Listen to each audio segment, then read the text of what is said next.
Love you.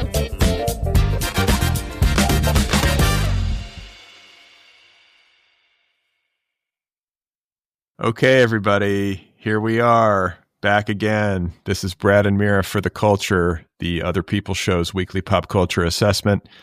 I am Brad Listi, and I am joined, as always, by my vivacious millennial friend and co-host, Mira Gonzalez. Hello, Bradley. How are you doing today, this morning? I'm all right. I'm generally good. I went for my hike. As usual. I got a decent night of sleep, for me, and I'm excited to talk with you. Same here, Brad. I showed up on time. I am ready to podcast. I got rid of all the jingly things on my desk, so got my fidget. I'm ready. Yeah, we were talking before we came on the air about reducing table noise and fidgeting, and I also instructed Mira to not say which is going to be impossible. But I will do my best. I cut the ums out for my listeners. For really? Our listeners. Yes, I go through the episodes and I meticulously remove like as many as I can catch. It's like you can't get them all usually, but I try to remove a lot. Like an episode I did recently, I think I removed like 378 ums. That's crazy. Just leave them in there. Oh my God, Obama does it. It makes the listen so much more enjoyable. And I'm kind of like OCD about it. I can't tolerate it. I mean, I love listening to Obama, and he says all the time. He's got a very soothing voice, even though I dislike him. He does have a very soothing voice. He's got a very soothing voice. He talks like this. He likes to talk like Obama. See, I talk like Obama. No, when he's a guest on my show, eventually, I will cut out all the ums. All of them. Every fucking 2050 that he does on the podcast. Today's episode is brought to you by Echo Books, publisher of A Different Kind of Tension, new and selected stories by the great Jonathan Lethem. A Different Kind of Tension is the official October pick of my book club, the Otherppl Book Club. You can sign up for the book club at otherppl.com. I hope you'll do that. Get a new book delivered to your door every 30 days. I interview book club authors on this show, so I'll be talking with Jonathan Lethem in the days ahead. His new collection, A Different Kind of Tension, is a container bursting with life and death. It is about couples in trouble, talking animals, and technologies gone haywire, among other things. One more time, it's called A Different Kind of Tension, new and selected stories by Jonathan Lethem, available from Echo. Check it out, folks. If you like reading. I also want to give a quick plug to Deep Dive, my company. It's a learning platform that creates in-depth courses for curious minds. Guess what, Mira? What, Brad? Tell me. There's going to be a Halloween flash sale. Wow, a Halloween flash sale. Is that because the idea of you owning a company is very spooky? It's terrifying to think of me as the CEO of a company, and we're going to do a deep dive Halloween flash sale one day only, October 31st. You can save 25% on Deep Dive's flagship course, How to Write a Novel. All you have to do is enter the coupon code HAUNT25 at checkout. Spooky. It's an enormous savings. It's an incredible deal. One day only. On Halloween, enter the code HAUNT25 at checkout and save 25% on How to Write a Novel. That's 50 plus hours of insight and instruction from nearly 46 of today's most celebrated writers, including Emily St. John Mandel, Melissa Broder, Stephen Graham Jones, Vivi Ganeshanathan, Steve Almond, and many more. Maybe you'll even want to write a spooky novel. Halloween flash sale coming up tomorrow. If you're listening to this on the day that this podcast airs, it's happening, this flash sale on October 31st, 2025. And speaking of terrifying memoirs, I just aired my 1000th author interview earlier this week on the Otherppl show. God damn, 1,000. Do we need like an intervention? Like what's happening? Like, I do want the viewers to know that I had to reschedule in a week in advance one of our recordings for the day before that we normally do the recording because I had a dentist appointment. I have a very in desire dentist who doesn't have a lot of appointments. And Brad, wait. First of all, viewers. You keep calling our listeners viewers, and you have whatever, viewers, listeners, it's fine. And you have an in desire dentist. What kind of terminology is this? My dentist is very popular. He's he does not take new patients. Who says in desire? He's very in desire. He's very desirable. He's very in vogue. He's very in demand. He's a very good dentist. He does not accept new patients, except for every 3 years he does a lottery of people who have signed up and picks one new patient. I've been going to him since I was a baby. There's pictures of me on the wall. And he happened to have an opening next Tuesday, which is when we record. And so I said, Brad, can we record Monday or Wednesday instead of Tuesday? And this man nearly had a stroke. I mean, he was ready. I was like, I'm going to give Brad a brain aneurysm. He's never going to be able to podcast again. That's it, due to a dentist appointment. So we are going to be having some kind of intervention for you because it's unacceptable.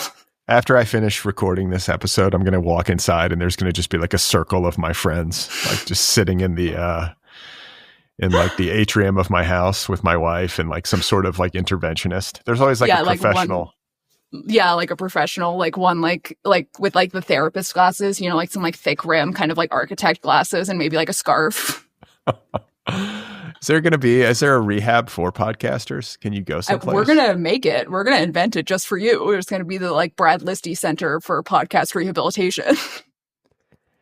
Yeah. So I did this 1,000th episode.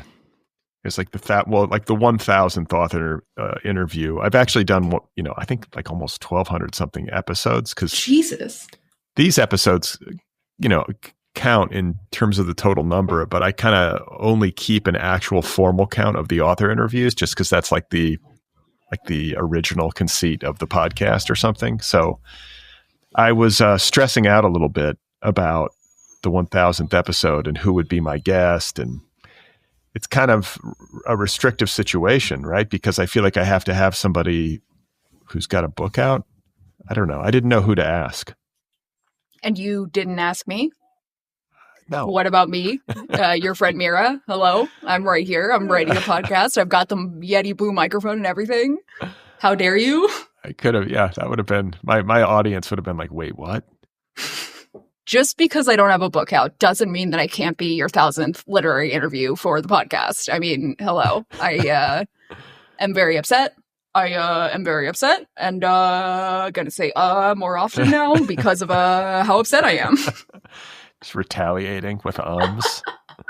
We're gonna do ums and like a lot of like tapping and jingling. Well, I ended up asking Susan Orlean to be the guest. She's a New Yorker staff writer, and she has a memoir out called Joyride, and she was gracious and kind and agreed to be my 1,000th guest. And when I said earlier, I was like, speaking of terrifying memoirs, this memoir of Susan's, it's about her writing career and her life. Ooh, that is scary. I was going to say, like, usually they are. This is one of the happiest memoirs I've ever read. Wow. That's a feat. I'm genuinely impressed. No, I was telling her, I was like, look, I mean, usually like you tell me that you're a writer and you've written a memoir and it's like, okay, this is going to be rocky, but she's had kind of a horror movie. Yeah. She's had like a great career. Like everything kind of worked out. And, I'm always like, yeah, like a lot of I know writers who are like pulling out their own teeth because they can't afford dental insurance. And and some writers are going to the dentist on time and having to reschedule their podcast because of it. Mira, you need to start pulling your own teeth out instead of taking time out of our podcasting schedule to. You'd be so happy. Yeah, I'll pull them out. Next episode, Brad pulls Mira's teeth out so that she never has to go to the dentist again. So Mira, since I've reached this career milestone as a podcaster, having conducted 1,000 author interviews, I'm curious to know what your favorite Otherppl memory is. Do you have one? Well, I've thought about this and I have two. My first favorite, I guess, would be when I was on the podcast because I remember I had not dropped out of college yet and it was finals week and I literally had not slept that night, like even for 1 second at all. I had been just on Adderall, on one of my youthful Adderall binges the entire night, took a final, came straight to your house in, I want to say you're in West Hollywood at the time or something like that, in like a little apartment thing or pretty big apartment thing. That was in Hollywood. That was our weird condo. Yeah, and I remember showing up with like really jangly jewelry and you being like, Mira, what the fuck? Like, really? Like, come on. And then like you being very interested in like all my various youthful drug binges and whatnot. So that would be, I guess, my first favorite memory. And then my second favorite memory, no, I have three. Okay, my second favorite memory is when Sarah Nicole Prickett was on the podcast and for some reason got so frustrated that she was like, hold on, I'm going to go take a Valium. Yeah, I remember. Oh, yeah, that was a weird interview. That was like intense. It was weird. Because she was like, I made this magazine. It's not for women. It's just not for men. And you asked her to like elaborate. And she was like, oh, I'm going to go take a Valium now. Which I thought was very funny. And then I think my favorite memory is when you interviewed Sam Pink and it was the biggest disaster of all time. Just practically career ending for both of you. Just a fucking absolute fucking mess of a thing. I don't think I've ever seen you get in that big of a mess before. And I honestly don't even remember why. I like that Mira, when I ask her to reflect on her favorite other people memories, zeroes in on her own episode and then 2 episodes where I essentially crashed and burned. That's right. I can't help it. You know, when you have a friend for a long time, sometimes it's really funny when they crash and burn. And Brad, it is particularly funny when you do because, well, probably because you're a good host, but also because it's just particularly funny.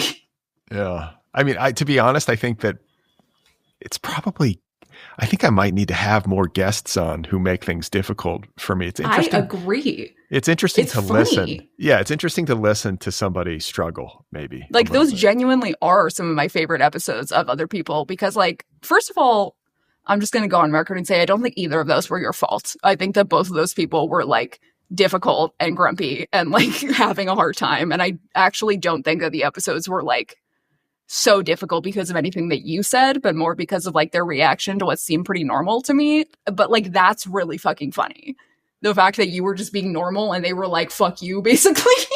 Well, yeah, I think the thing is that it's interesting when somebody guests on a show like mine, but really doesn't want to be interviewed, like isn't interested in answering questions or having a conversation.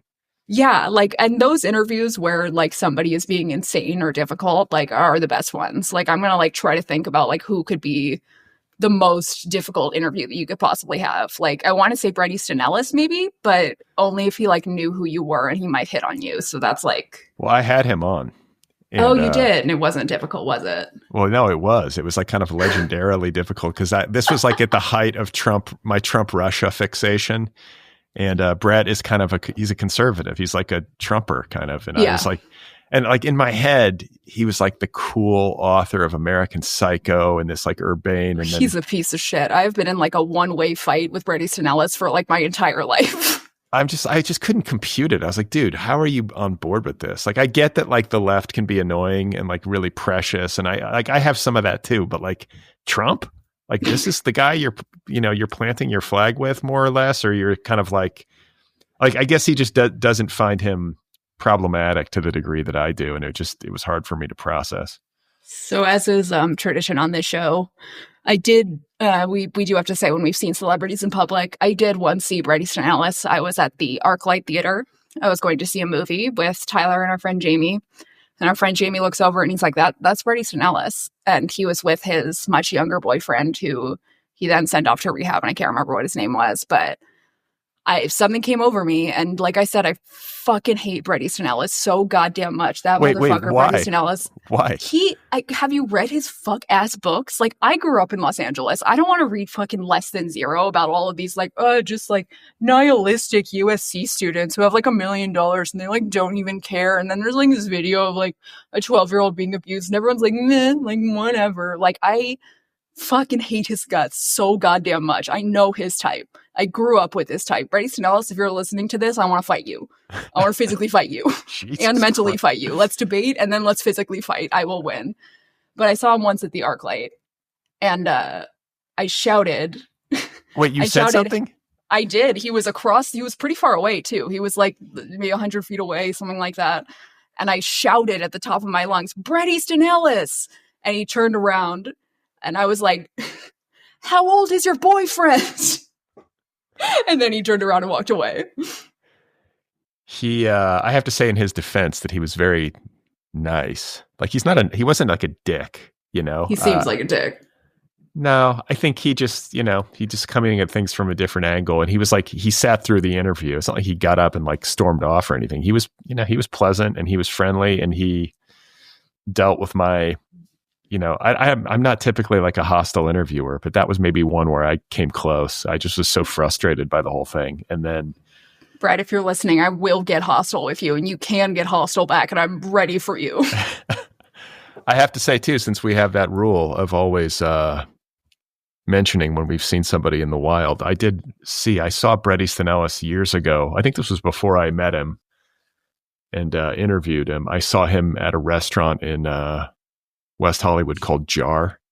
And he was having dinner with Molly Ringwald, who has also guested on the show. And by the way, that was another interview that I sort of fucked up. She got mad at me because I kept asking her questions about John Hughes instead of her book, which I kind of don't. Well, that was a clear fuck up. I mean, yeah. I can see why she got upset by that. Well, no, she like published this novel and I was like, so what was he like on set? She was like, dude, this happened like 40 years ago. Are you going to ask me about something else? She's like, I was like 18 years old and I'm on a literary podcast. Like, what the fuck are you doing? Yeah. I like Molly Ringwald. I don't feel about Molly Ringwald the way that I feel about Bret Easton Ellis. Bret Easton Ellis is up there and like, I think my greatest enemies, like including Chandler Rubottom from elementary school who wouldn't let me use the monkey bars. Oh man, I didn't realize you were this hostile. You had this like big of a grudge, but I agree. Yeah. I agree. Molly Ringwald is, she seems cool. I mean, she came to that, remember that shitty condo that I lived in? She came there. I was so embarrassed. Wow. She came there physically. It wasn't just like a over the phone interview. Yeah, no, this was back in the day when I only did them in person. And like, to her credit, like she didn't know me. I was like on good, like I think I had interviewed her husband. He's a really nice guy. And, her literary agent was like, look, there's not that many literary podcasts. You just got to do it. Yeah. I mean, I think like that was kind of it. And, she's new to the literary world. I don't think she would talk to me again, especially after I grilled her about John Hughes for an hour. After you fucked it up terribly. Like there are moments when I look back where I'm just like, man, but you do 1,000 episodes. You're not going to bat 1,000, right? Yeah. I mean... Or you are, and you're going to like fuck it up the way that I've heard that the Dodgers did last night, although I did not watch it and I don't know how baseball works, so I don't know. Fuck the Dodgers. I'm so over the Dodgers. Yeah, fuck the Dodgers. The evil Tel Aviv Dodgers, those motherfuckers. Fucking where's your bookie, Ohtani? Everyone's going to get mad at that. I'm a Brewers fan, and the Brewers payroll, like the total amount of money that they pay their players is like $130 million. That's a lot. Guess how much the Dodgers payroll is? How much? Like $360 million. Damn. So they just buy a super team. And like, there's no salary cap in baseball, meaning there's not like a set amount that each team can spend. So if you're in a big market like Los Angeles or the Mets or whatever, you can spend for Ohtani. Yeah. So like a really good player, it's like, let's just say like $9 million or $10 million annually can buy you a really good player. The Dodgers that's how they got like Juan Soto on the Mets. Yeah. But I mean, like these teams in these bigger markets can buy like an additional 10 good players versus my team, who is really good, but just can't ultimately compete because they're in a smaller market and have less money. And it just bums me out. So see, in my mind, I literally don't know how baseball works. I've watched like one baseball game in my life and I had no idea what was going on. But in my mind, I've divided baseball teams by like working class allies and like ruling class enemies. And to me, the Dodgers are like the like professional managerial class enemy and like the Yankees enemies. Like Mets and what's the team that you like? Dude, the Mets have the biggest payroll in the whole league. They pay their workers. No, you need to be a Brewers fan. Join me in the small market Mira in a Rust Belt town built on beer and cheese. Join me with the working class New Yorkers who play in the Bronx, Brad. I mean, I get it. Like, it's like sort of like these gigantic markets that can accommodate two teams. There's like the Cubs and the White Sox, and the White Sox are sort of the working class, South Side team. And the Cubs are like the North Shore. And then you have the Yankees, which are, I mean, the Yankees are in the Bronx, which is sort of working class, but they're the Yankees are bullshit. They're like in the Bronx the way that like Riverdale is in the Bronx. It's not the same. Yeah. And then the Mets are sort of like the like the scrubby, working class heroes, maybe with the biggest payroll in all of baseball. In all of baseball, it's the Mets. Is that just as of this season? I mean, I don't know. I guess it fluctuates a little bit, but the New York and LA and Chicago and Boston, they're always going to be up there because they have the most money. Right. So the funniest thing about the Dodgers to me I was like cracking the fuck up last night thinking about how like Ohtani clearly can speak English and is pretending that he can't because of his issue with this bookie. Like he just has to like play along now and be like, oh, can't speak English, even though he clearly can. Because he doesn't want people asking him questions about gambling. Yeah. Yeah, and because like he had to have like, not understood what was going on in order for like him to not be part of that scandal with this bookie. And the league, because he's such a unicorn. Like, I mean, listen, I loathe the Dodgers and the whole super team thing. So I'm rooting against them every second of every day. And I'm from LA, but fuck the Dodgers. Yeah, I mean, I essentially am at this point too. But like, I grew up in Wisconsin. I'm a Wisconsin team guy. But I am able to recognize that Shohei Ohtani is like the greatest baseball player who ever lived, most likely. He's did you see what he did last night? No, I definitely did not watch the game. Anyway, at the very least, I mean, because he can pitch really well too. And he's definitely the best hitter I've ever seen. So he's a trade, he's a pitcher and a catcher. He goes both ways. Yeah, that's a gay term. But I think that he's so valuable to baseball that they went into essentially like emergency mode when this story broke about gambling, and they found a way to make his assistant the fall guy, I think. And then they're like, Ohtani, you got to pretend that you can't speak English for the rest of your fucking life, bro. You got to just be like, what the fuck are you saying every single time? There's a video of him talking to a very cute girl in English, like pretty good English too. Just came out suddenly. Yeah. There was apparently people in the stands very close to Ohtani last night, like late at night, shouting, "Where's your bookie, Ohtani?" over and over again, which is kind of funny. Really? Yeah, even though it was a home game. Yeah. All right. Well, yeah, so 1,000 episodes in the books, 1,000 author interviews, and here's to the next 1,000. Here's to the next 1,000. God help me and you and your family and the other 1,000 authors that you're going to interview. I have like a theory of podcasting that, especially in this age of like mass proliferation and the fractalization of all media into like these, billion parts essentially, that the only way for a podcaster who's not in this like insane echelon of like 1%ers, like the Joe Rogan of it all, like these kinds of podcasters obviously are doing great, but the only way to distinguish yourself if you're not in that like rarefied air is to just stick around for a long time. It's an endurance sport. Yeah, Lord knows I'm not good at endurance sports. I have like dentist appointments and shit like that. I'm going to drag you through the decades, Mira. We're going to be senior citizens still doing this shit. I promise you. It's going to be like we're like on some kind of like march journey and I'm like, go on without me. And then you like give me a piggyback ride through the desert. Yeah, it's like the Bataan Death March. That's how I view it. That's how you view podcasting? You're like, great, time to go on a death march. Yeah, like all signs are flashing, like don't continue. And I'm just like, no. Please stop, Brad. Please. Your wife is begging you. Just walking into the desert defiantly. Well, I personally haven't slept in like a week, so it's kind of like when we recorded the podcast the first time. Wait, you mean like episode 1?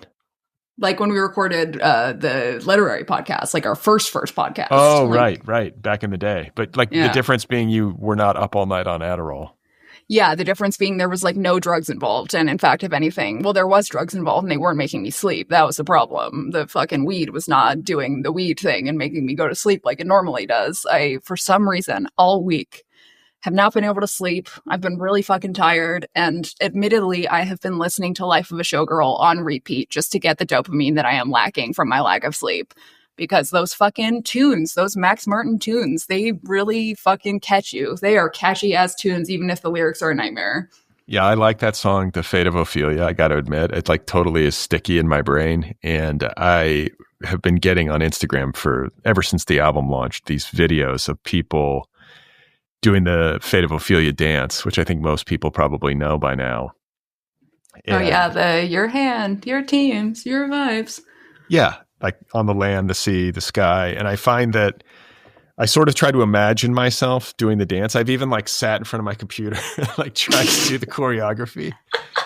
And the part where I get tripped up is when she says, your hands, your team. I get like the vibes with like the, this motion where you're the like monkey dance thing. Yeah, that I get. That's kind of the fun part of the dance. And then, but whatever happens before that, I just, for some reason, I can't process it. I feel like that's like the easiest part. It's like she put her hands over her heart, like pledge allegiance to, and then like your hands, and then your team, she throws a football, and then your vibes. It's like the monkey dance thing. Like, I feel like that's the part that's hard is the part where she does like the little like back thing, like where she like arches her back and then unarches it. Like my back doesn't do that. I don't twerk. I don't know how twerking works. That's like a twerk muscle that I just simply do not have. I, on the other hand, am an outstanding twerker. That's true. I've seen it. I've been privileged enough to witness Brad twerking, and it is incredibly impressive. I did shed a tear. So I did get some sleep though last night for the first time in a week because it was just like, I don't know, it was like 2 a.m. and I was like, oh God, I need to go to sleep, but it's like not working. So I just on my phone put on a particularly dark episode of Real Housewives of Orange County, which features Shannon and David Bedore's marriage beginning to dissolve. And it put me right to sleep. The arguing that Shannon Bedore and David Bedore did, leading to her saying, I want a divorce. I mean, soothing, incredibly soothing. Yeah, I've been falling asleep for night after night to the Charlie Sheen documentary, which I still haven't finished. We're both choosing like the darkest fucking shit to fall asleep to. That's really fucked. Maybe this is why we can't sleep. No, I put it on my phone and it's just about I'm in episode 2. I keep trying to get into episode 2, but I keep like nodding off. How long have you been trying to watch this? It's been weeks. Yeah, like a month. I mean, this is how it goes for me. I can't get through a movie without falling asleep. So it just takes me a long time to kind of inch my way. Honestly, I'm getting there too. I fall asleep at the peak of every movie that I watch, and then I have to watch the rest of it the next day. Yeah. It's not, I mean, that's nice. And it's sort of like the Tiger Blood lullaby. Or like the housewives fighting lullaby. I mean, there's a scene in this episode in which David Bedore is holding a glass with ice in it and trying to convince Shannon that it's not cold. Literally. Like, this is what lulled me to sleep. It's not good. It's really not good. I'll talk to my therapist about it today. So the other thing I wanted to mention quickly, just very, very quickly, I will not break the Taylor alarm. What do we call it? The Taylor Swift alarm? Whatever. I won't break it. Luigi Mangione has confirmed that he's a Swiftie. A letter came out today. Huge news for Mira. Huge. He is a folklore fan specifically. Luigi, great taste. Love you. He's I wonder if Luigi listens to our show. Is he allowed to listen to podcasts in solitary? Well, he has a tablet where they're allowed to like upload music or something like that, which is how he listened to Taylor Swift. So if anyone wants to pay for Luigi to get our podcast, Luigi, I want you to know that I am in several group chats, not just one, several group chats with friends of mine's moms who love you and think that you remind them of their, adorable grandbabies. And you have radicalized them to a degree that I have never seen before. So thank you. The wine moms are going to save America. I swear to God they are. I mean, have you seen this video that came out recently of the wine mom talking about Charlie Kirk? Oh, right. Yeah, the one where she was like basically shit talking him to like an interviewer. Is that the one? It was going on. It was like, I think it went viral on my Blue Sky. Yeah, it did. So it's like, here, I will play the audio from it because it's way too funny to not listen to it. So this is at the No Kings rally, and one of these like right-wing influencer people is interviewing like I'm going to say like a 65-year-old woman. Whatever his name was. Charlie Kirk, ma'am? Yeah, him is horrible. Horrible. Charlie Kirk is horrible? Yes, I'm glad he's not here.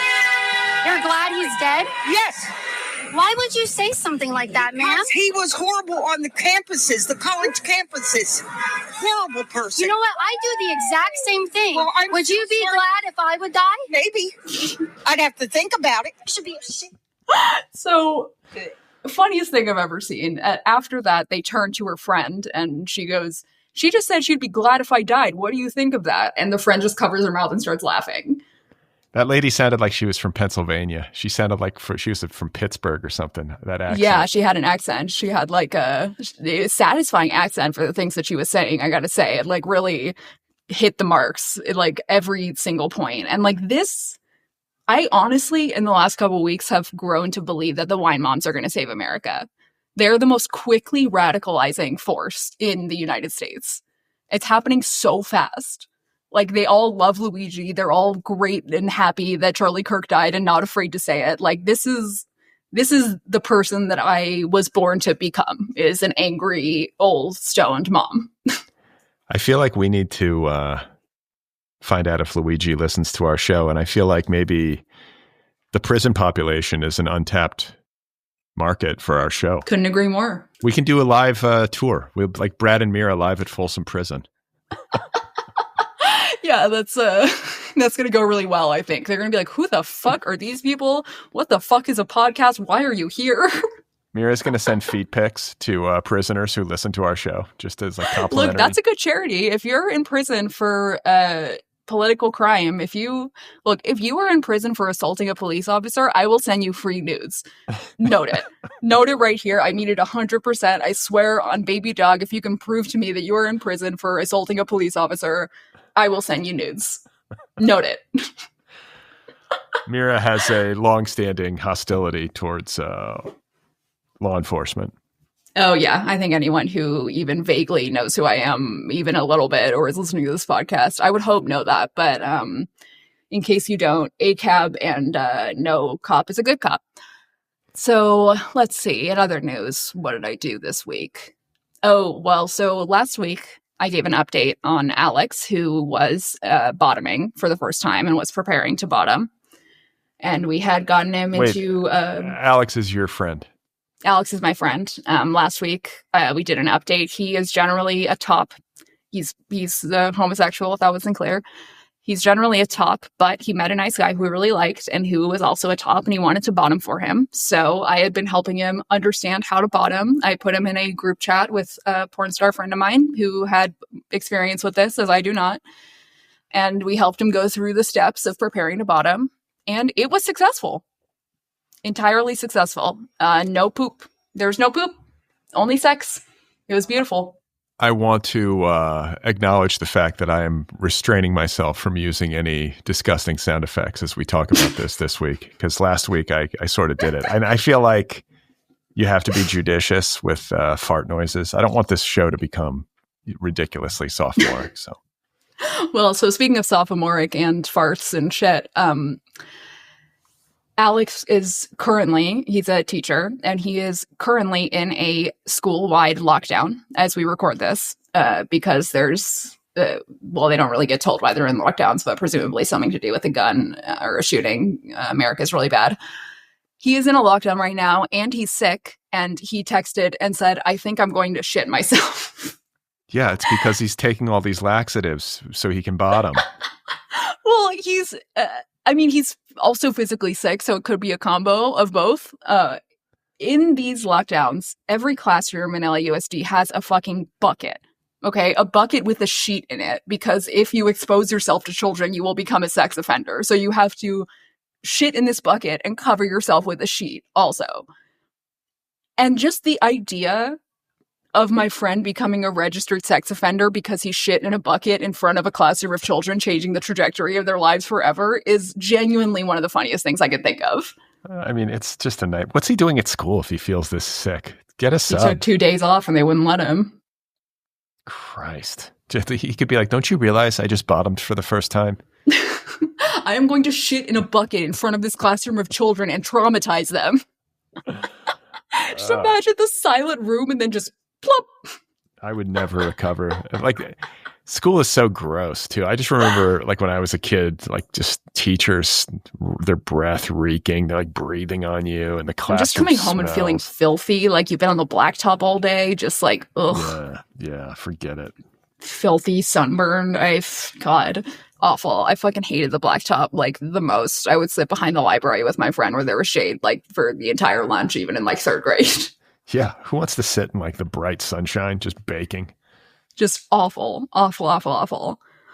Well, and speaking of awful, I believe we have an Angry Adam this week.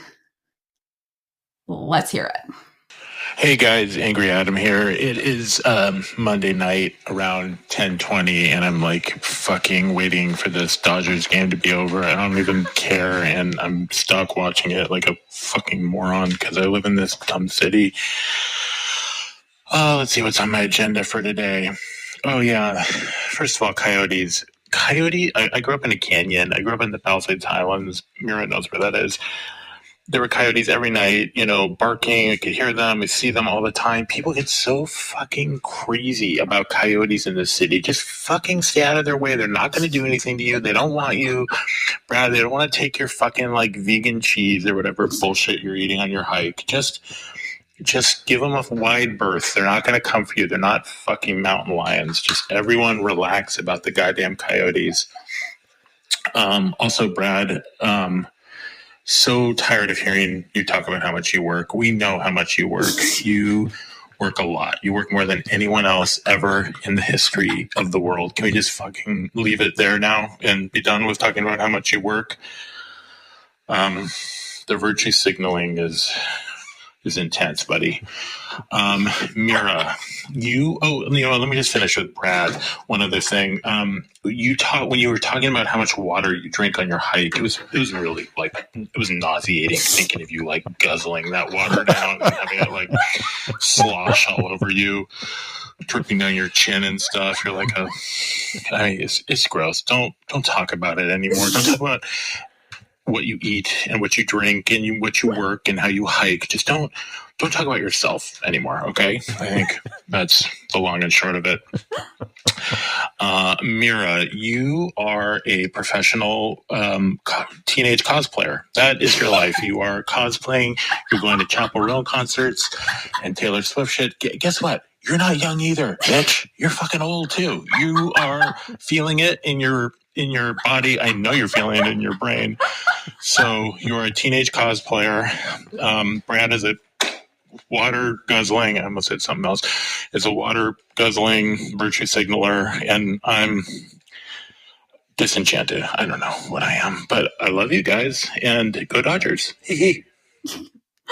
Love you, Adam. Fuck the Dodgers, and yeah. I mean, he's not wrong. I am a teenage cosplayer going to Taylor Swift, Chapel Roan, Addison Rae, asking my little sister what 6'7" means. I mean, he's kind of nailed it. He's not wrong. He's not wrong about you either, Brad. The water guzzling thing is really gross. I wasn't like sexualizing it, was I? I don't think I was. I was just talking about... You don't have to sexualize it for it to be gross. Just me drinking water is just inherently disgusting. No, you like chugging a crazy amount of water is inherently disgusting. Like I'm imagining it like dribbling down your chin, like when a dog is like really thirsty and it's like drinking from the water bowl and the water just going everywhere. Like I would get nauseated drinking that much water at once. I drank 4 liters this morning. That's psychotic. Like I'm very well hydrated. I got my Owala water bottle right here, not sponsored. And like I just take sips throughout the day. I'm never like guzzling like a fucking madman. And I'm with Angry Adam on this one. All right. I'm sorry. I won't talk about drinking water on the show. It's like how you feel about brunch. Yeah, exactly. I understand like being hostile for like no like legitimate reason, but just like for some strange like there's some sort of psychological trigger.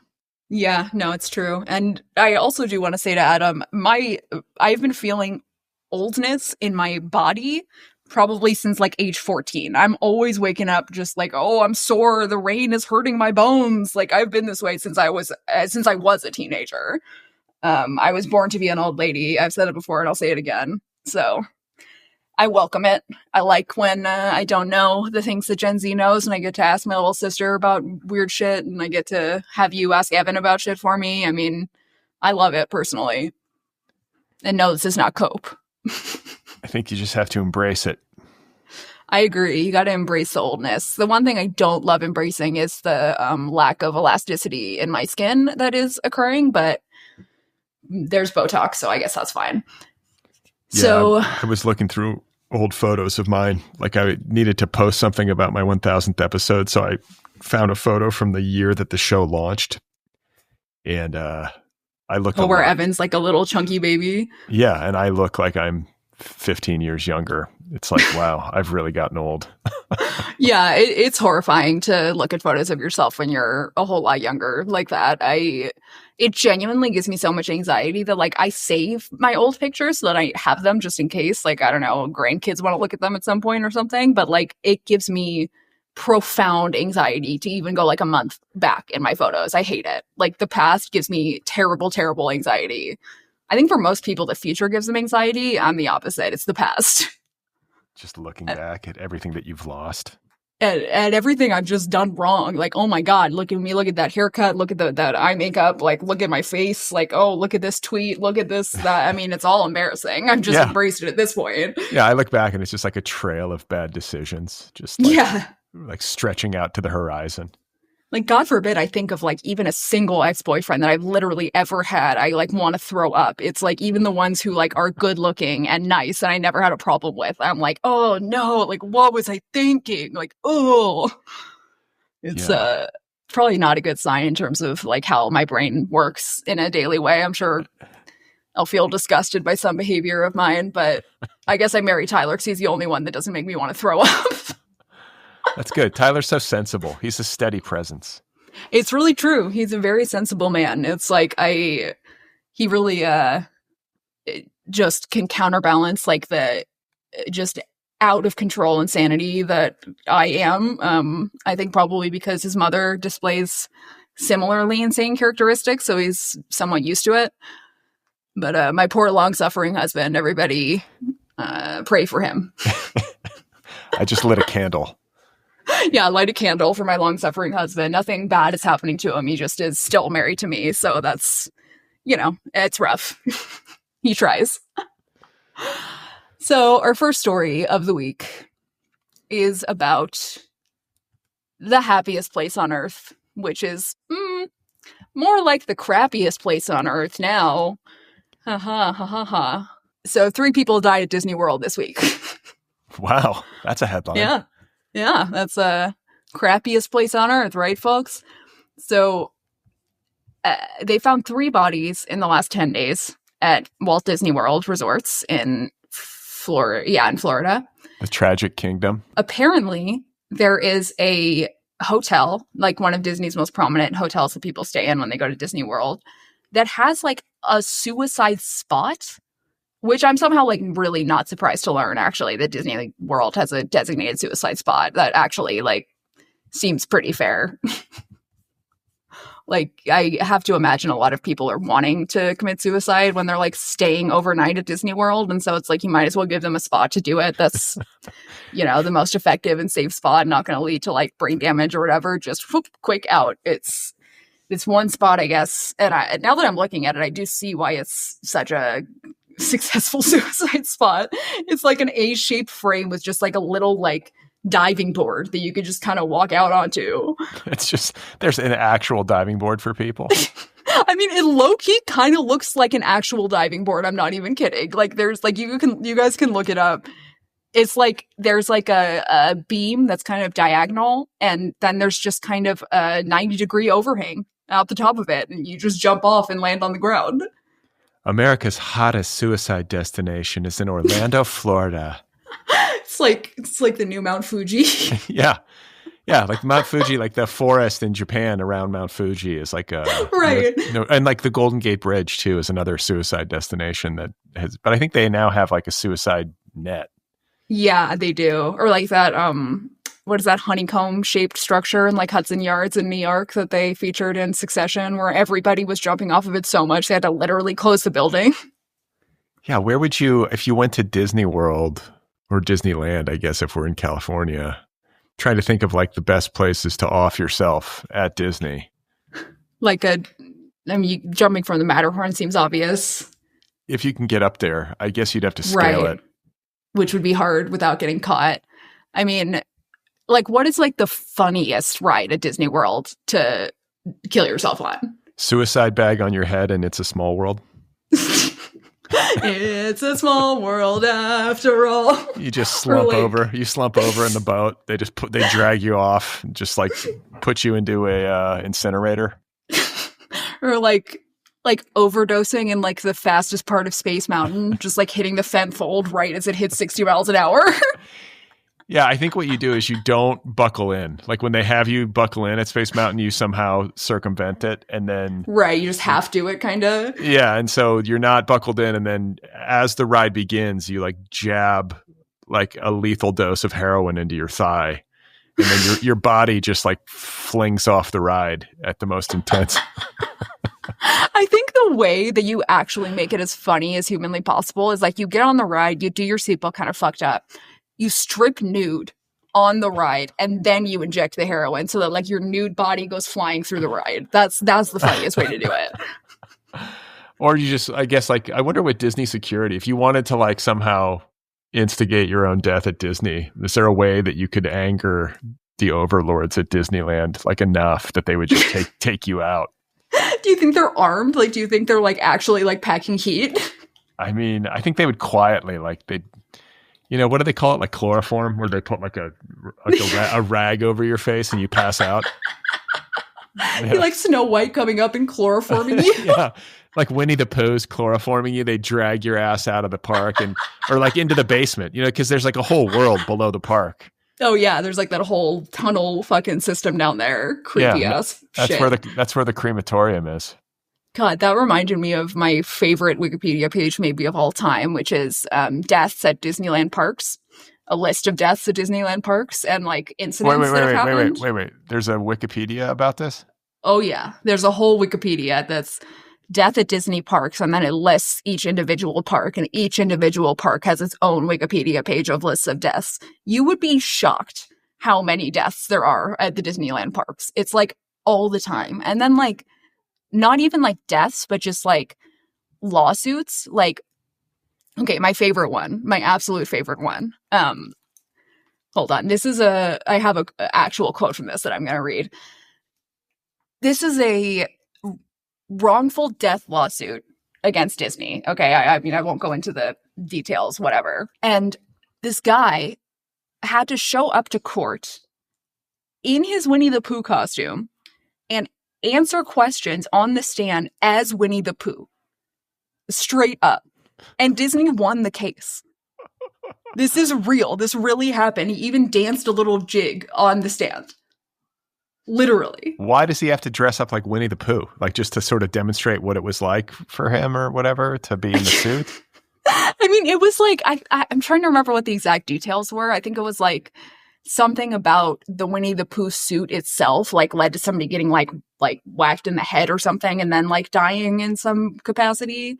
But then like him acting as Winnie the Pooh and like answering questions as Winnie the Pooh somehow proved that like he was incapable of doing that, which also reminds me of, and I swear this is the last Disney lawsuit that I will mention because it's just too fucking funny. I have a quote to read here from one Disney lawsuit in 1976.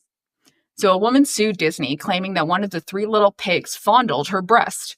She claimed to have gained 50 pounds as a result and sued Disney for false imprisonment.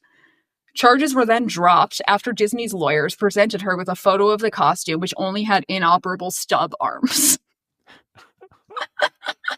So, like, these costume people are getting in a lot of trouble for some reason, and somehow even the people in costumes are leading to deaths. Listen, Carrie took the kids to Disney just 2 or 3 weeks ago. They had I think it was like Rosh Hashanah, some Jewish holiday they had off. Going to Disneyland for Rosh Hashanah is really funny. Us Jews never get to have that much fun. It was packed. I thought it would be like, oh, it's a slow day. It's the middle of the week, but it was like absolute insanity. Like, damn, maybe the Jews do have fun now. Yeah, they sold out. The park was like, you literally couldn't get a ticket. For Rosh Hashanah? What the fuck? Rosh Hashanah is not Jewish holidays are not fun for Jews. That seems unfair. I feel like Disneyland should be closed on Rosh Hashanah.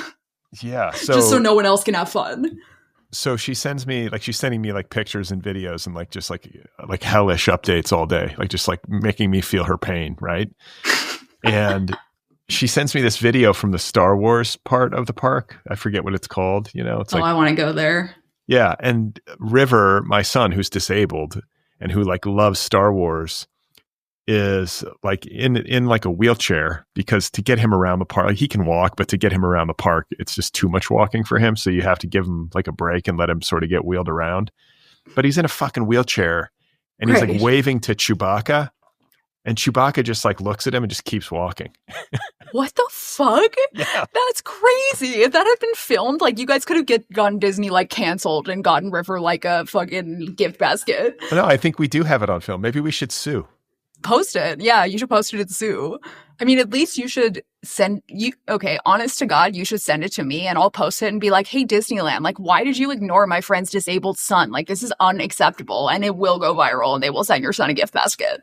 Or like we'll be in court and like Chewbacca will be sitting in the stand. Answering as Chewbacca. That's a really good Chewbacca impression. That's impressive.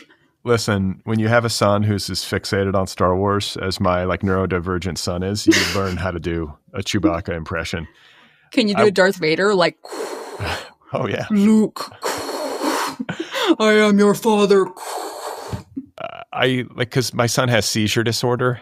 This is getting really grim, but like he sleeps with one of us every night, because if he's in his own room, we're always worried he's going to have a seizure. And then if we just use like a baby monitor, like if you know what I'm saying, if we just let him sleep on his own and put a baby monitor in his room, if it's quiet, it's not gonna.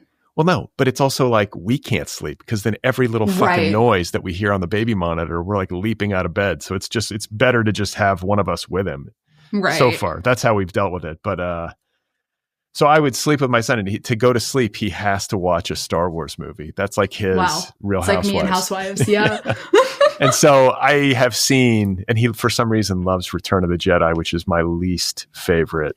It's the worst one. It's the one with the fucking Ewoks. And Is it? Is that not the one that's known as like the best one? No, it's Empire Strikes Back is generally regarded by cinephiles is regarded as the height of Star Wars cinema. I only ever cared about the one with the Ewoks, which I called teddy bears when I was young, and my brothers really hated that.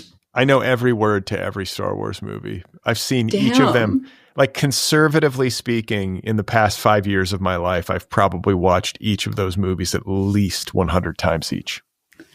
So like when I was younger, I watched movies on repeat. It was just like, I mean, I still kind of do it, honestly. Like maybe it's some kind of neurodivergence in my half, but one of the very few movies that I'm still like that with to this day is Bring It On. That whole entire beginning part, I can cite it from memory like right now in my head easily and do the dances. No problem. That was my Star Wars. Yeah, everybody's got one. I was really into the movie Real Genius when I was a kid, that Val Kilmer movie. What the fuck is that? It's great. You should watch it. You're old, dude. Being into a Val Kilmer movie when you're a little kid, that's crazy. I looked up to him. I was like this kind of nerdy. I just moved, I think, to Indiana, so I didn't have any friends. And then it's this movie about these nerds at Caltech, but like Val Kilmer was like the cool nerd. And I aspired to be like him. Have I ever mentioned that I went to high school with his kids and was friends with his daughter growing up? No. Yeah, I was friends with Mercedes Kilmer growing up. She was very nice, and her little brother Jack went to the same school as her. And like I can remember like him showing up to parties and her being like, "Jack, like go away. This is so lame. Like I don't want to hang out with you." I think they're close friends now, but yeah. I remember him being the annoying little brother to her like constantly. Yeah, I mean, Val Kilmer, R.I.P. He seemed like a good dude. Yeah, they were like a cute family. I feel like they got along with their dad and stuff. Like he seemed like a good dude. That documentary made me fucking sob. Yeah, that's actually a really good documentary. It's so good. I was shocked too because like I've never cared very much about Val. Like I don't like have any strong feelings about Val Kilmer really. But then I saw that documentary and it was just so unbelievable. Like just so sweet and incredible. I highly recommend. So our next story is about something that we may have touched on in a previous episode, although I'm not totally sure. Kristen Bell recently posted an Instagram post celebrating, I guess, her anniversary with her husband, Dax Shepard. And the caption drew a lot of controversy. So I'll just read the caption out here.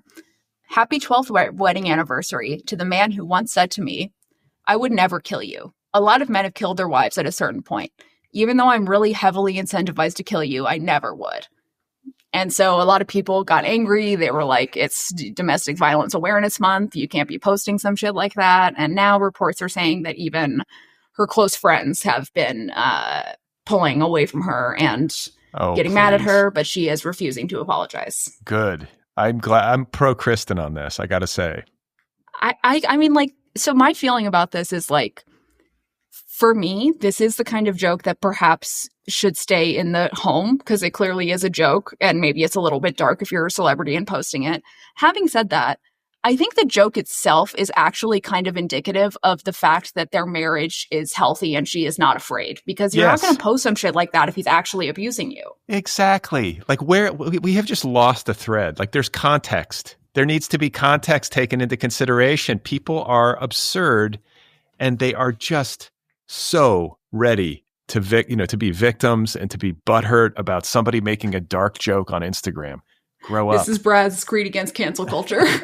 It drives me crazy. This is why we have fascism, Mira, because these precious liberal people are like, no, you can't say that joke. It's offensive. Listen, she's wishing her husband a happy anniversary with like a dark joke. And maybe it makes you wince a little bit or it's a little bit ill-timed. Okay. It's not the end of the world. Move on with your day. Literally close your eyes. It's on your phone. Like, it doesn't matter. It's someone you don't know on your phone. Literally push the lock button. Like, it is like Tyler, the Creator, said, like, what, cyberbullying? Literally close your eyes. And then it's not there anymore. Yeah. Like, where does it say in the Instagram instructions that you have to follow Kristen Bell on Instagram? Just unfollow her. It's that simple. Move on.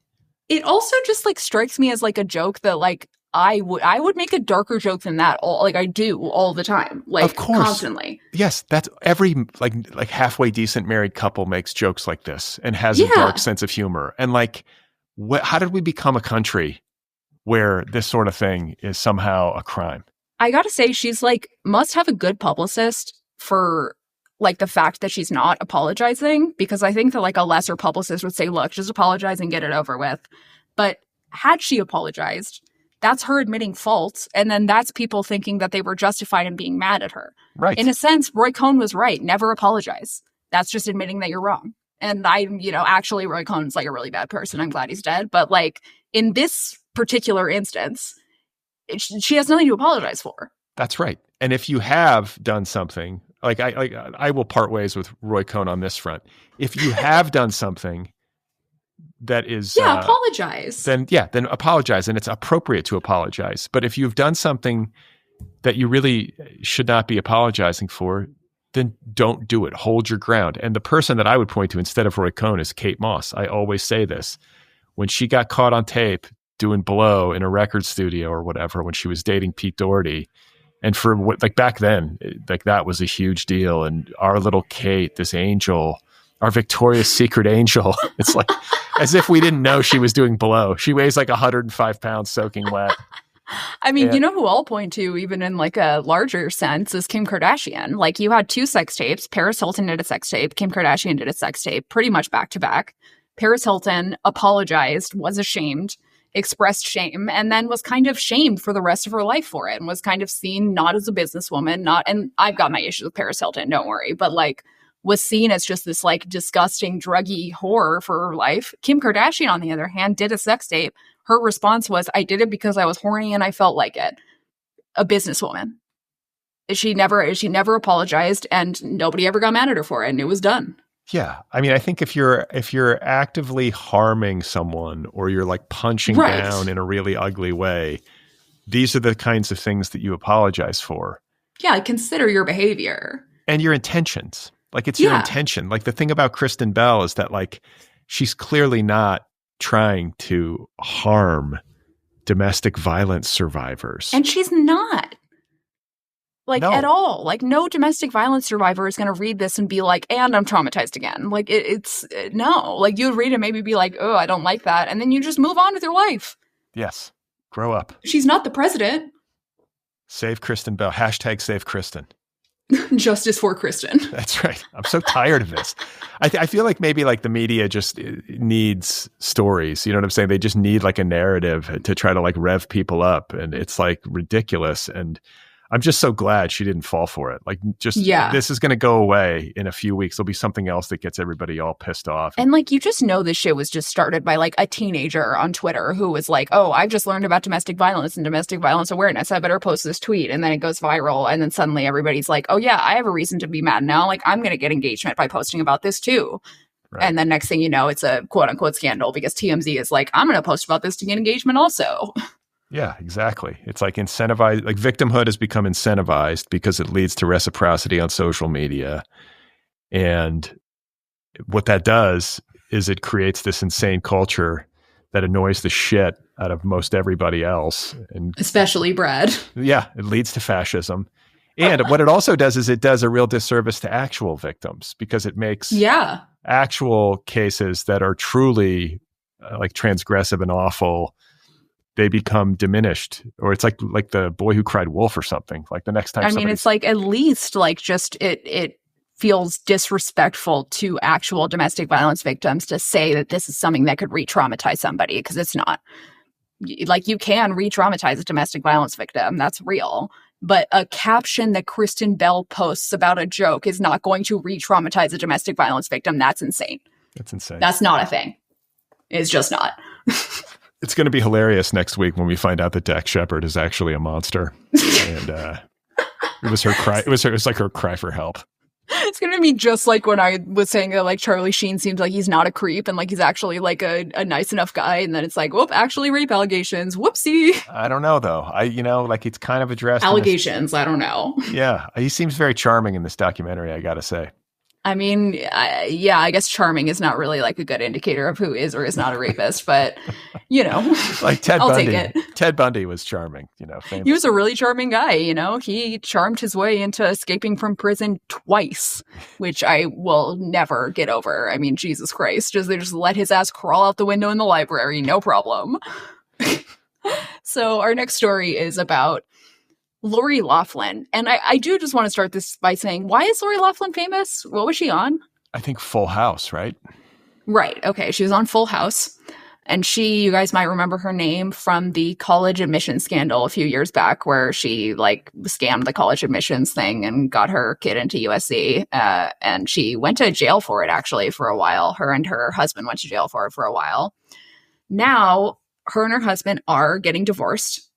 And an article has come out saying that Lori Loughlin asked her husband's favorite stripper for advice as their marriage fell apart. Now, before we address the stripper thing, I do just want to say her husband has the most Italian name I've ever read in my entire life. Mossimo Giannulli. Mossimo Giannulli. Like, it's just like completely insane. You can't really read it without an Italian accent. Like, Mossimo Giannulli. You can't do it. It's Mossimo Giannulli. So she asked Mossimo Giannulli's favorite stripper for advice as the marriage fell apart. Wait, like where is this stripper? In Los Angeles? I'm so glad you asked. It is at a strip club off of Robertson in Los Angeles that is called Skin. Now, I mean, I think a good sign that your marriage is in trouble is not only just that your husband has a favorite stripper, but that his favorite stripper is at Skin Los Angeles. Two of the biggest red flags I've ever seen in my entire life. Skin?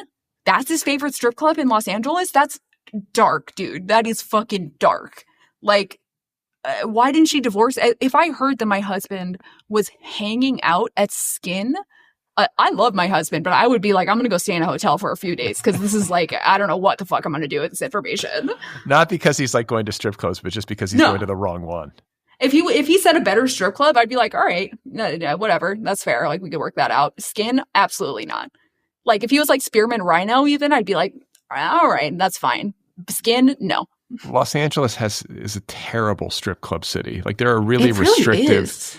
I don't think you can even get a cocktail at a strip club in Los Angeles. I think they only serve beer, right? So if you are at a fully nude strip club in Los Angeles, they're not allowed to serve any alcohol at all. You can get alcohol if it's a topless bar, but if it's fully, so like if you go to a fully nude strip club, this is why they're so fucking grim and horrible in Los Angeles, because they're full of guys who are fully sober at a strip club.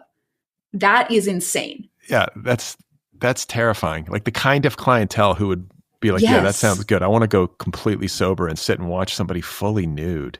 Just dance for me. It's unsanitary. Like it's unsanitary. I don't like it. I don't want bottomless. I don't need to have this become like a gynecological thing. I really don't. You're like, vaginas. Ew, why? That's disgusting. Correct. Exactly. Did you know that strippers are in Los Angeles and several other states? They're allowed to be fully nude if it's a nude club, but they are not allowed to dance with their shoes off. I'm also a fan of wearing shoes. I don't want these girls barefoot. I think it's dangerous, first of all. And I also feel like they're going to get athlete's foot. It's unsanitary. I don't want their feet on me. I don't want them, put some shoes on. So but topless bar, like rubbing your titties on people and on the bar and on the poles, that's okay though.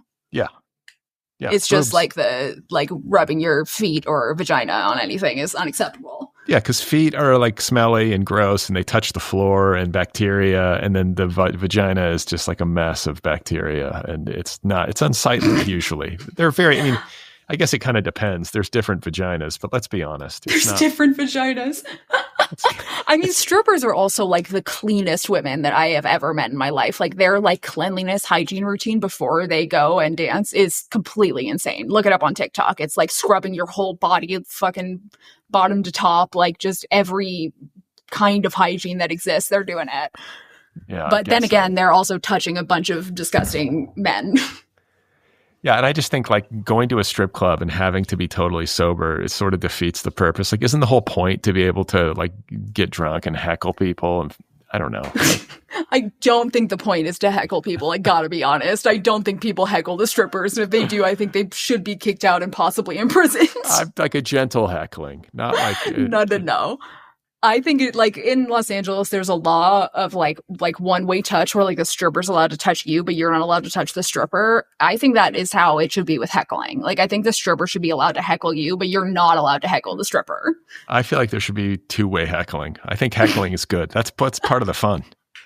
It's part of the fun if the stripper does it, I think. But yeah, God, the kind of guys who go. This guy, what's his name? Mossimo? Yeah, Mossimo Giannulli. And he's in his 50s. He's this rich Italian dude. And he's married for 28 years. And he's going to skin? Sober. He's going to skin in Los Angeles to hang out with his favorite stripper fucking sober. Like, that is horrifying. Like, the idea of going, like, and I've been to lots of strip clubs and, like, enjoyed it. In fact, like, it's fun. Like, if you're a girl at a strip club who has money and is tipping well, the dancers will pay so much attention to you. You'll have titties all up in your face, and it's like a lot of fun. Yeah, well, but that's like, the thing. Sober? And he's got a favorite stripper. Right. All that means is that he obviously likes her and the way she looks and everything, but she's giving him her time because he's just throwing money at her. She doesn't want anything to do with this guy, probably, other than that's the job. Yeah, and that's what he does. That's on purpose.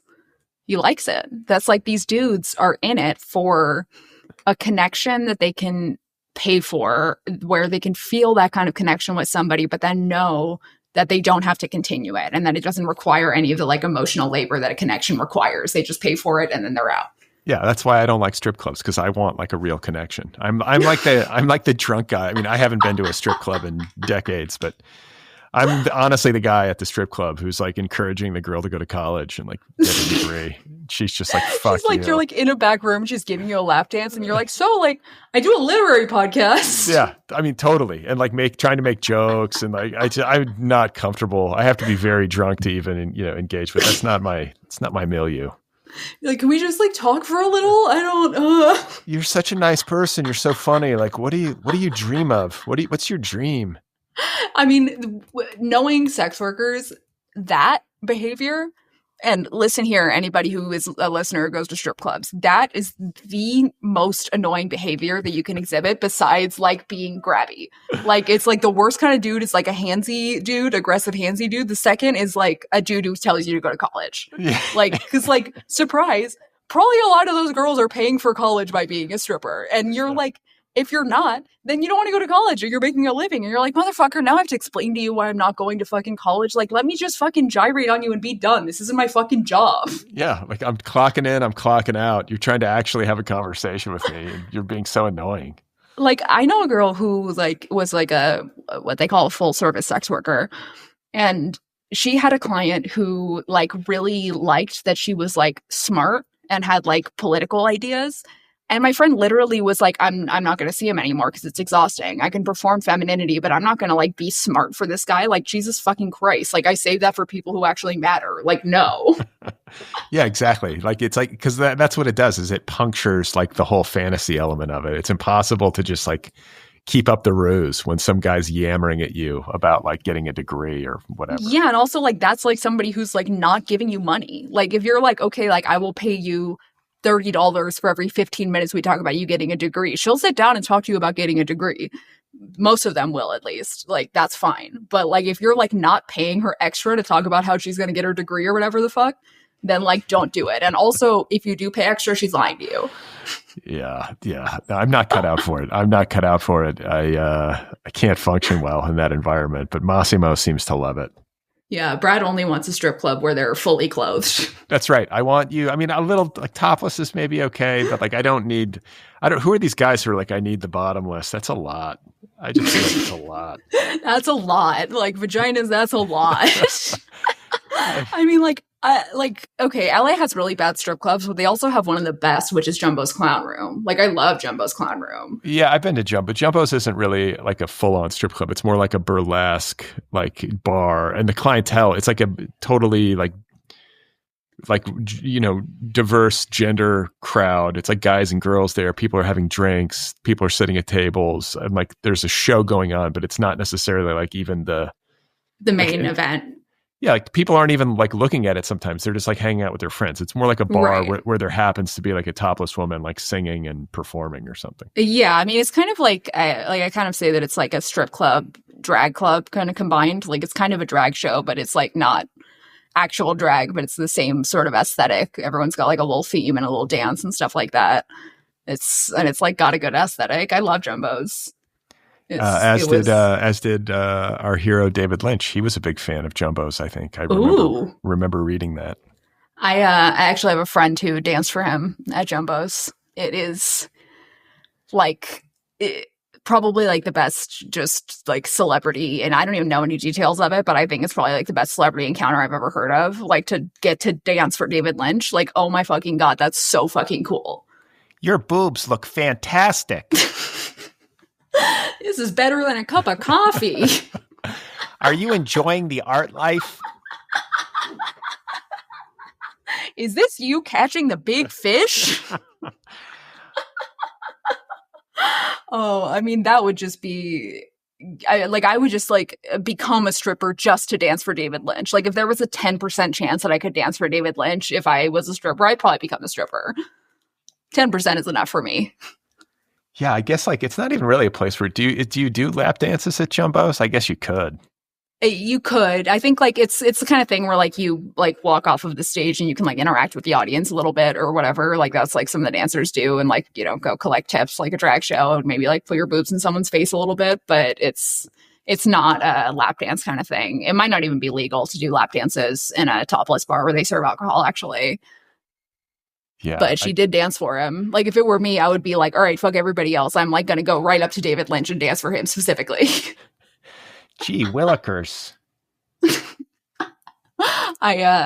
Being a stripper, I believe, is the hardest kind of sex work maybe that exists. Just so much, it's just a physical feat. It just like, those women are like in fucking shape to a degree that like I never will be. Yeah, I respect it on that level. I like the pole thing, like because like that's like a thing people do at the gym now, right? They pole dance to get in shape. It's athletic. It's a full body workout. I know girls who do it and just like are fucking buff now. Like, just the classes, not even like stripping for a career, just like pole classes. Yeah, I mean, it seems fun, but I'm too bad of a dancer for it. I think I would just hurt myself. Yeah. I mean, maybe I'll put a pole here in the garage. I'll start doing it. I had a pole in my last apartment, actually. Like, I wasn't good at it, but it was really fun to spin around on. How do you have to like connect it to the ceiling? Like, how do you even? Yeah. There's like a couple different kinds. Like there's, I think, like ones that you can like transport that have just like a big weight on the bottom and then a pole. But then my brother was doing some like, my brother's a contortionist and very good at athletic feats. And he was like doing some crazy shit on the pole and then it just fell. Because of course I did not install it well. Could have gotten hurt. Could have ruined his career, his actual career as an athlete. So maybe I should have installed that a little bit better.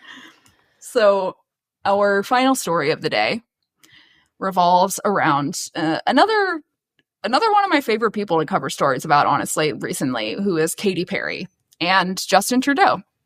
They stepped out hand in hand in Paris, making their relationship official. I'm like a little bit almost speechless over this combination of people. Like they're both like it's just like, okay, we have like the bastard son of Fidel Castro and then like a disgraced pop star whose career has been cursed by the nun that she killed. This is modern romance. So Justin Trudeau being the former, Prime Minister of Canada? Yeah, former PM of Canada. Bastard son of Fidel Castro, Google it. And Katy Perry, I want to say she just like broke up with Orlando Bloom like a minute ago, right? Yeah, really not long ago. It was like she like put out that album that had like the most disastrous release cycle of all time. And then Orlando Bloom was like, nope, I'm outie. I'm not doing this anymore. And then she started dating Justin, who reports are saying that he wooed her by showing up to the date in full blackface. Wait, what? Have you not heard about Justin Trudeau's blackface no scandals? No. God, this is like one of the funniest political scandals ever. A photo came out of him in, I guess you'd say brown face, because he was dressed like Indian, like he was dressed like a genie or something like that. So he had his whole face painted brown in a just incredibly offensive manner. And everybody was like, what the fuck? And then, like, I swear to God, it was like the next day, another photo came out of him in blackface at a separate event, totally separate occasion of him in blackface.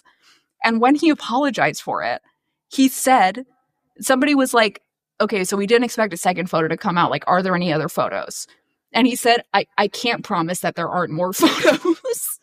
So, like, how many times has he done blackface that he was like, I actually, like, I can't confirm that there aren't more photos of me doing blackface. I get, like, for a person of a certain generation, like if you're a young idiot, and you do something ill-advised once. But like, how old is he? He's not that young. Like, no, let's see, Justin Trudeau age. I don't think he was in college. He's like my age, I feel like. Maybe even younger. Yeah, he's 53. Yeah, he's but like he was like in his early 20s doing this shit. Well, yeah, because like when I remember when I was in high school, there was a lip sync competition, for some. Oh no, Brad did blackface. No, I did a song by the Jackson 5 with my buddies. Oh wow, that is really funny. We did "I Want You Back," but 5 white guys, 5 white kids from like the suburbs in Indiana, and we wore like big like Afro wigs. Oh, but we didn't. We there was a conversation. I remember. I mean, it's been a long time, but I think we had a conversation, and we were like, "Yeah, we can't. That would be insensitive." Like even back then, like this is like to do blackface. Yeah, we were like, no, just we'll wear the wigs because of just like the era, and it's like how else you're the Jackson 5. I mean, you convey it that way, like. Yeah, but we didn't do the painting. I remember in elementary school one time, God, so we were doing Black History Month, and it was like everybody did a project on like a famous figure from history who was Black. I did Ruby Bridges, and like people did other whatever. This one kid. I remember his name was Parker. This one kid, like they told us specifically, like kids were like, "What can we put on makeup?" And the teachers were like, "No, like you cannot put on makeup. You can dress up as your person." So we were like little kids dressed up in little outfits or whatever. Like I wore like a little like schoolgirl outfit as Ruby Bridges, but they were like, "No makeup, absolutely not." And this kid who did Muhammad Ali shows up with boxing gloves and like minstrel blackface. Like shoe polish blackface. I remember it so vividly because I showed up and he's like crying and the teachers were like taking the makeup off of him with like towels and water. I'm the greatest of all time. Like imagine if they hadn't removed the blackface from him and then the parents are all coming around looking at the little projects and there's just one kid in like full body blackface. God. I mean, so, you know, Justin Trudeau, Katy Perry, two of the most embarrassing celebrities of all time. Wait. And like, did they have a couple name yet? Is it like, you know how they used to combine names? I guess we're not doing that. Trudeau. Trudeau. And like, do we think that this relationship has real legs? Because it feels to me like maybe like a rebound. I think when there's a divorce, there usually is a race for the people who split up to see who can couple faster, right? It's like a way to declare victory over your ex or something. Yeah, like, look, I got over it so fast and like people like me. Like I'm like desirable. Because didn't Justin Trudeau also recently go through a divorce? Yeah, I mean, I want to say his wife divorced him while he was in office, which is very rare. Damn, he must really fucking suck for you to divorce somebody who's in office. That's wild. Yeah, he's like the prime minister of the nation, and you're just like, fuck, I'm out. Like this guy. Yeah, like won't even like do him like the kindness of just waiting until he's done. He was like almost done too. Like his term was almost up. That's so fucking funny. Like they're both, as the youth say, they're both chopped and unk. Chopped and unk. Brad says as he's yawning, ready to go take a nap. Oh yeah, Grandpa's tired. What does chopped and unk mean? Does this Brad Learns? Oh, all right. Well, this is ending an episode with Brad Learns might be a first, but let's do it. Brad Learns. I'm chaotic and erotic. In case you couldn't tell, you're my rebound baby, past the child of the down. Let's creep the paparazzi. Let's show the world our lust. Let's fade into irrelevance and breach the public trust. We've peaked and now we're sliding. In case you couldn't tell, you're my rebound baby, past the child of the down. We're ending on an educational note. That's right. Original theme song by Brad Listi. I'm opposed. Whatever they mean, whatever these words mean, I'm opposed just because I don't like the phonetics of any of this. I don't want to say chopped and I don't want to say unk as I describe anybody. Is it because you're afraid that they both apply to you? Possibly. So unk is like something that you would say when somebody is sort of like old and out of touch. Like, for example, if recently I texted my sister and I said, what is 6'7"? And she would have been correct to reply and say, okay, unk. Like unk wants to know what 6'7" is. It's like a way for the youth to say that you're old and out of touch, essentially. And chopped is like, they're like a mess. Like they're kind of like, you know, out of style and they're kind of just like all over the place. And like, you know, they're just like a disaster of a person. They're chopped. They're fucked up. They're all discombobulated and fucked. That is Katy Perry and Justin Trudeau. They're chopped and unk. That's me. Respectively. That's me too. Yeah. I'm kind of a chopped unk also, to be honest. Rapidly becoming a chopped. I don't think these terms drive me. It's not even that I'm like, the sentiment doesn't bother me. It's just the word choice. I don't like the lingo. I kind of really like this particular one, actually. Like unk is fun to say. Unk? And I like that it's uncle and not aunt. Like it seems to specifically apply to men. Like Justin Trudeau is unk and Katy Perry is chopped. What is the over-under on their relationship? Like, what do you think how do we handicap this in terms of like how long we think this is going to last? Weirdly, like, so I think it might just be a rebound that could like end pretty quickly. But I think if it doesn't end pretty quickly, then I think that it's long term. I think that these people are both so famous, yet so lame and weird and like generally disliked that like, I think it could really work for them potentially. If it's not just a rebound, I think it's like either they're gonna break up like in a couple weeks or they're gonna be together for several years. And then Justin Trudeau is gonna be seen exiting Skin on Robertson. Katy Perry's gonna have to go talk to his favorite strippers. Yes. It's like the place where all relationships meet their end in Hollywood. I mean, look, I respect the hustle for Katy Perry trying to get that Canadian citizenship. Like, I get it, girl. Yeah, fucking leave the United States. Get the fuck out of here. Go marry your fucking king. Get yourself some Canadian citizenship and fucking bail. try to escape that curse that the nun put on you. I got to say, I always I don't pay very careful attention to Canadian politics, but I always looked at Justin Trudeau and his prime ministership with some envy. I was like, oh, he seems like a nice, handsome young lad. He just seemed sane. I guess anybody looks sane compared to what we've got going, but. Yeah, and I mean, compared to who they had before Justin Trudeau, they had it was kind of like George W. and then Obama was sort of the vibe in Canada with Justin Trudeau. Yeah. I mean, what's your take on him? Do you think he seems like a nice guy, or is he a problematic man? I think that he seems I don't actually follow Canadian politics close enough to know politically where he's at. So maybe I hate him. I don't know. But as a person, he seems charming enough and nice enough. And I can't help but love that he's the bastard son of Fidel Castro. That's just fun to me. And I think that just makes him more interesting. Okay, but look at pictures of him next to Fidel Castro and then think about the fact that at the time where he was going to be conceived, the mom was staying with Fidel Castro. Come on. Really? Let's be real. Yeah. And there was rumors that they had a open relationship kind of swinger situation, those two, with Fidel and Fidel's wife. I want to say I went down a rabbit hole because I think you told me this a while back. And then I went down some rabbit hole and I was looking at pictures of Justin Trudeau and Fidel. And there are some striking resemblances for sure. But it's striking. But if you look at especially pictures of Justin Trudeau's father, the man who raised him when he was younger, they also look, I think, similar. No, not like Fidel though. They might look a little similar because the mom kind of has the same taste, but him and Fidel are twins. I'm literally 100% convinced that he is Fidel Castro's son. And in that sense, get a DNA test, right? No, because why would you want, you're a politician? Why would you want everyone to know that you're Fidel Castro's son? That's not popular in the Western world. But I feel like it's, it's cool as hell. I would love it. I was going to say, if you want Mira to like you, just, tell her that you're blood related to a communist revolutionary. I mean, look, I'm blood related to a failed communist revolutionary. So we're kind of, both chopped and unk in that sense.